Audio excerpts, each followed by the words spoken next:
નમસ્કાર વિદ્યાર્થી મિત્રો, આપ સર્વેનું કેડી માર્ક ચેનલની અંદર હાર્દિક સ્વાગત છે। આજે આપણે ફરી મળ્યા છીએ બહુપદીના ભાગ 3 ની અંદર। માર્કની આપણે ઓલરેડી ચર્ચા કરી લીધી છે કે 6 માર્કનું ચેપ્ટર છે, એમાં 2 માર્કના 2 પ્રશ્ન છે એ પૂછાય છે અને એમાંથી એક પ્રશ્ન છે એ શૂન્ય શોધવાનો હોય છે અને એક પ્રશ્ન છે એ સહગુણકો સાથે સંબંધ ચકાસવાનો હોય છે। એની સિવાય 2 માર્કમાં ક્યાં ક્યાં પૂછાઈ શકે તો કે આલેખ પૂછાઈ શકે ને એની સિવાયનો કોઈ પણ એક પ્રશ્ન છે એ પૂછાય। આવા પ્રશ્નો કંઈક પૂછાઈ શકે। ચાલો જોઈએ આગળ। ખાસ મિત્રો, આ જે છે એ આપણી વોટ્સઅપ ચેનલની જે છે એ લિંક છે, એની અંદર યુટ્યુબમાં વિડીયો અપલોડ થાય એટલે એની અંદર છે હું લિંક નાખી દેતો હોઉં છું। એની સિવાય જે ખાસ અગત્યની અપડેટ લાગશે એ પણ આપણે છે એની અંદર જણાવતા રહીશું। જો હજી જોઈન ન થયા હોય તો જરૂરથી એની અંદર જોઈન થઈ જાજો। ચાલો કરીએ શરૂ સ્વાધ્યાય।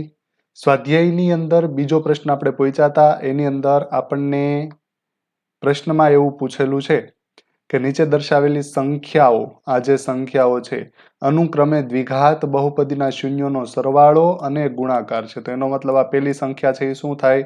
સરવાળો થાય। બીજી સંખ્યા શું છે? ગુણાકાર છે। તે પરથી આપણે દ્વિઘાત બહુપદી મેળવવાની છે। ચાલો સરવાળો અને ગુણાકાર આપ્યો છે, એના ઉપરથી દ્વિઘાત બહુપદી મેળવવાની। જો મિત્રો ખૂબ જ સરળ દાખલા છે, થોડુંક ધ્યાન આપશો તો તરત આવડી જશે અને એટલા બધા કઈ લાંબા પણ છે નહીં। ચાલો એના માટે શેની જરૂર પડે તો કે સૌથી પહેલા સરવાળાના સૂત્રની જરૂર પડે, ગુણાકારના સૂત્રની જરૂર પડે। સરવાળાનું સૂત્ર શું થાય? -b/a। ગુણાકારનું સૂત્ર શું થાય? c/a। ચાલો એક પછી એક લઈએ।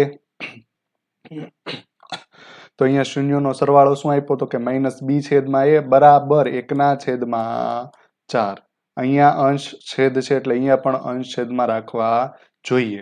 ચાલો ત્યાર પછી તો કે ગુણાકાર શું આપ્યો તો કે c/a -1।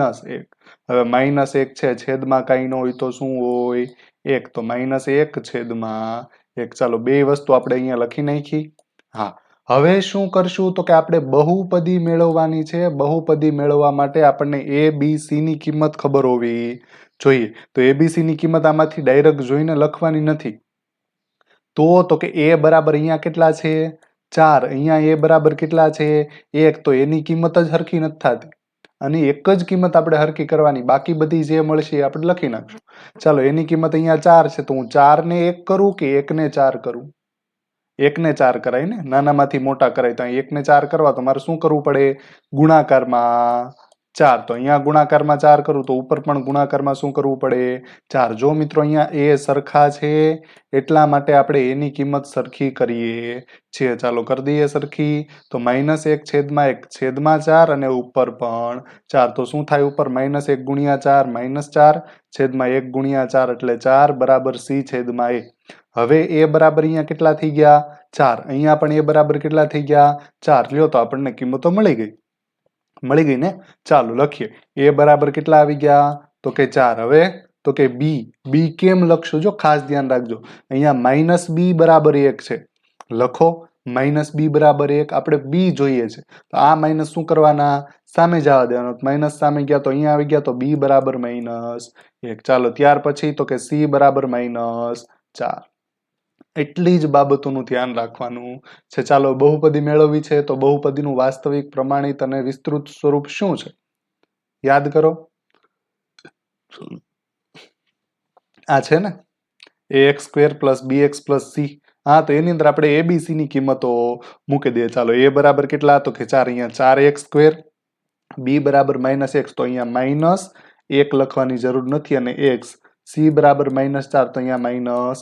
તો આપણને બહુપદી શું મળી ABC ની કિંમત મૂકતા તો કે 4x² - x - 4। લ્યો પતી ગયું। છે કઈ અઘરું? શું કરવાનું તો કે અહીંયા સરવાળો ને ગુણાકાર આપ્યો એ સૂત્ર સામે લખવાના, બેયના છેદ સરખા કરવાના, ABC ની કિંમત લખવાની અને પ્રમાણિત સ્વરૂપમાં મૂકવાની। લ્યો એટલું કરવાનું છે, આની સિવાય કાંઈ કરવાનું છે નહીં। ચાલો જોઈએ દાખલો બીજો। ત્યાર પછી પ્રશ્ન નંબર 2, √2 અને 1/3। √2 શું છે? સરવાળો। 1/3 શું છે? ગુણાકાર। ચાલો લખો તો કે શૂન્યનો સરવાળો -b/a √2 છેદમાં કાંઈ ન હોય તો 1। એવી જ રીતે શૂન્યનો ગુણાકાર સી ના છેદમાં 1 ના છેદમાં 3. ચાલો અહીંયા છેદમાં 1 છે, અહીંયા છેદમાં 3 છે, તો હું શું કરી બેને હરખા કરશું. હા, તો કોને આપણે ફેરવશું? 3 ને 1 માં કન્વર્ટ કરાય કે 1 ને 3 માં કન્વર્ટ કરાય? 1 ને 3 માં કન્વર્ટ કરાય, નાનામાંથી મોટા. તો અહીંયા છેદમાં બંને જગ્યાએ છેદમાં ને અંશમાં શું કરશું? 3 વડે ગુણાકાર કરશું. ચાલો કરી નાખીએ. તો વર્ગમૂળ 2 છેદમાં 1 ઉપર ને નીચે 3 3 વડે ગુણાકાર. અહીંયા બેનો ગુણાકાર વર્ગમૂળ 6 નહીં થાય. શું કામ? તો કે આ વર્ગમૂળની કિંમત છે, આ વર્ગમૂળ વગરની કિંમત છે. બેને એમનેમ સાથે મૂકી દો. 3 વર્ગમૂળ 2 અખાઈના છેદમાં 3 એકા 3. ફરીથી અહીંથી છેદ નો ઉડાડી નાખતા. આવે ગુણાકાર ભાગાકાર કરીને માથાકૂટ કરીને હવે પાછા છેદ ઉડાડી નાખો તો હતા ને વાળ કપાવીને ટકો કર્યો તમે. એવું નથી કરવાનું. ચાલો -b છેદમાં a, અહીંયા છેદમાં 3 આવી ગયા, અહીંયા પણ છેદમાં 3. હવે શું? તો કે હવે abc ની કિંમત મળી ગઈ. લખો. a ની કિંમત કેટલી? 3. b ની કેમ લખશો? તો કે -b બરાબર 3 વર્ગમૂળ 2. તો આ માઇનસ સામે જાય તો b બરાબર -3 વર્ગમૂળ 2. c ની કિંમત તો કે 1. થઈ ગયું? પતી ગયું? ચાલો લખો વાસ્તવિક સ્વરૂપ, પ્રમાણિત સ્વરૂપ. પ્રમાણિત સ્વરૂપ ax² + bx + c. મૂકો કિંમતો. એની જગ્યાએ 3, અહીંયા -3√2 અને અહીંયા +1. તો શું મળ્યું? 3 -3√2 અને +1 સાથે x² x અને ખાલી. ચાલો તો આ મળી ગયું આપણને. શું થયું? તો કે દ્વિઘાત બહુપદી છે એ મળી ગઈ છે. ચાલો આ તો દાખલા નંબર 2 છે ને સરળ. ત્યાર પછી દાખલા નંબર 3. ચાલો 0 અને વર્ગમૂળ 5. શું કરશું? કરીએ છીએ એમ જ. કરો સરવાળો ને ગુણાકાર. સરવાળો -b છેદમાં a એટલે કે 0 છેદમાં કાંઈ ન હોય તો 1. ગુણાકાર તો કે c છેદમાં a બરાબર વર્ગમૂળ 5 છેદમાં કાંઈ ન હોય તો 1. છેદ હરખો કરવાની જરૂર છે નહીં. તો આપણને ડાયરેક્ટ કિંમતો મળી ગઈ. લખો. a બરાબર 1. b બરાબર કેમ થશે? તો કે -b બરાબર 0 હોય તો b બરાબર કેટલા થાય? 0. કેમ કે 0 ને માઇનસ પ્લસ નો કોઈ લાગતું નથી. ચાલો c બરાબર તો કે વર્ગમૂળ 5. હવે તો કે પ્રમાણિત સ્વરૂપ. એના ઉપરથી તો કે abc ની કિંમતો લખો. x² પ્લસ, જો અહીંયા b બરાબર 0 છે તો 0x પ્લસ વર્ગમૂળ 5. પણ અહીંયા 0x નો કોઈ મતલબ રહેતો નથી. તો આપણે શું લખશું? તો કે x² પ્લસ વર્ગમૂળ 5. તો આ શું મળી ગઈ આપણને? બહુપદી. મિત્રો અહીંયા દરેક દાખલા અત્યાર સુધી આપણે ગણ્યા એમાં મારે આવી નિશાની તેથીની આવતી નથી. આ તેથી કહેવાય ને, એટલે જરૂર પડે ને તમારે તેથીની નિશાની મૂકતી જવાની છે, અથવા તો એરાની નિશાની મૂકતી જવાની છે. એના કરતા તમે તેથીની નિશાની મૂકો એ વધારે બેટર છે. ચાલો ત્યાર પછી દાખલા નંબર 4 કરશો હોમવર્કમાં. ચાલો આ છે આપણે હોમવર્કમાં રાખીએ. એકવાર જોઈ લો કઈ રીતે છે. સરવાળો છે એ ગુણાકાર લખો. ત્યાર પછી તો કે abc ની કિંમતો લખીને ત્યાર પછી પ્રમાણિત સ્વરૂપમાં એની કિંમતો મૂકીને બહુપદી મેળવી. ચાલો રેડી. દાખલા નંબર 5. -1/4 અને 1/4 લખો સરવાળો ગુણાકાર. તો કે -b છેદમાં a બરાબર -1/4. ગુણાકાર તો કે c છેદમાં a બરાબર 1/4. છેદ હરખો છે તો કે હા.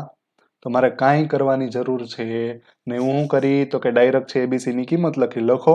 a ની કિંમત તો કે 4. હવે b ની કિંમત -b બરાબર -1. જો અહીંયા છે એ જ હું લખું છું. હું ક્યાંયથી મારું નવું નથી લાવતો. એટલે તમારે તમારું ક્યાંયથી નવું નથી લાવવાનું. નકર એમાં તો તમે બધા માસ્ટર છો. ખબર નહીં ક્યાંથી પોતપોતાનું નવું લાવીને નાખી દે અંદર.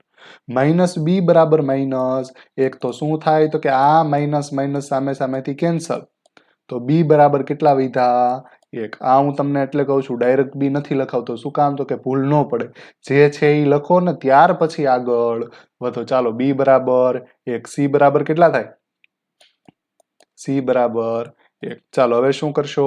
તો કે પ્રમાણિત સ્વરૂપ. એમાં કિંમતો મૂકો. a ની જગ્યાએ 4, b ની જગ્યાએ 1. 1 નથી તો જરૂર, સોરી 1 ગુણાકારમાં છે એટલે જરૂર નથી ને c ની જગ્યાએ 1. થઈ ગઈ. ચાલો ત્યાર પછી છેલ્લો દાખલો લઈએ. તો કે 4 અને 1. તો સરવાળો કેટલો થાય? તો કે 4/1 ગુણાકાર 1/1.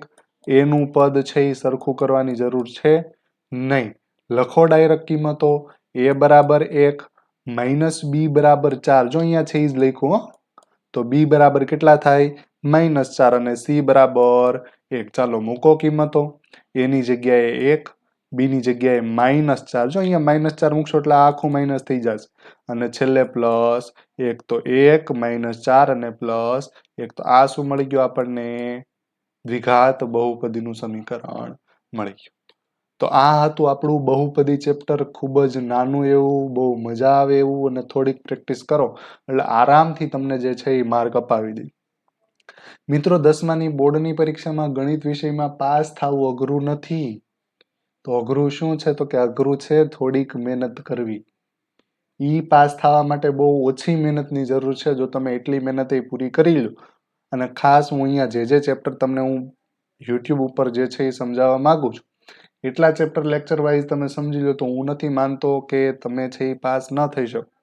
થોડીક મહેનત કરશો એટલે તમે આરામથી જે છે એ પાસ થઈ જશો. ચાલો તો અહીંયા સુધી રાખીએ. મળીએ ફરીથી નવા લેક્ચરની અંદર નવા ચેપ્ટર સાથે. ત્યાં સુધી જય હિન્દ, જય ભારત.